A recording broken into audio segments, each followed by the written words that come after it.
आम तौर से आध्यात्मिक लोगों को एक भ्रम पकड़ जाता है कि प्रसन्न रहना चाहिए, आनंदित, ब्लिसफुल। ब्लिसफुल का मतलब है हमेशा 1.5 इंच की मुस्कान चेहरे पर होनी चाहिए। ये मूर्खतापूर्ण है। अगर तुमने उदास होने की क्षमता खो दी है तो तुम आनंदित कभी ना हो पाओगे। उदासी जीवन में गहराई लाती है, लेकिन उदासी ठहर ही जाए तब दुर्घटनाएं आती है। सुबह और शाम होती है, हर बदलते हुए परिवेश में तुम्हारे अंतर्मन की अवस्थाएं बदलती हैं। अगर तुम एक ही अवस्था को पकड़ कर टिक जाओगे तो तुम जीवन के रहस्य से चूक जाओगे। जैसा मित्र ने पूछा है, जीवन के नाटक पर प्रकाश डालें, तो ये नाटक ऐसा ही है कि यहाँ सब कुछ निरंतर बदल रहा है।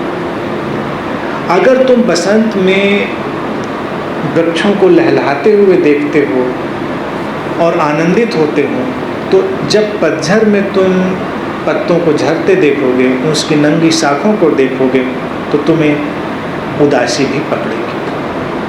और अगर तुम सृजनात्मक हो तो तुम्हें एक विचित्र सी अनुभूति घेरेगी कि उदासी भी तुम्हारे जीवन में रंग खोलती है। जैसे अगर तुम सृजनात्मक जगत की ओर लौटो तो तुम्हारा सबसे जो आकर्षक और सबसे प्रभावशाली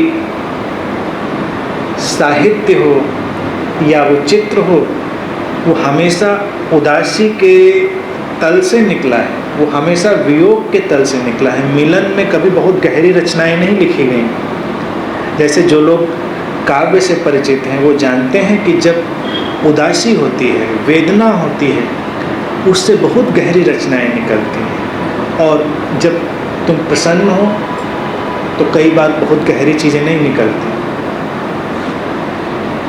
तुमको सबसे ज़्यादा गीत भी वही आकर्षित करते हैं जिसमें वेदना की अनुगूंज होती है, क्योंकि वेदना इतना ही बताती है कि कहीं गहरे लौटना हो रहा है। जैसे पतझड़ का जिक्र मैं कर रहा हूँ तो उसको ज़रा वैज्ञानिक ढंग से भी देखें। जब पतझड़ घट गया है तो क्या हो रहा है?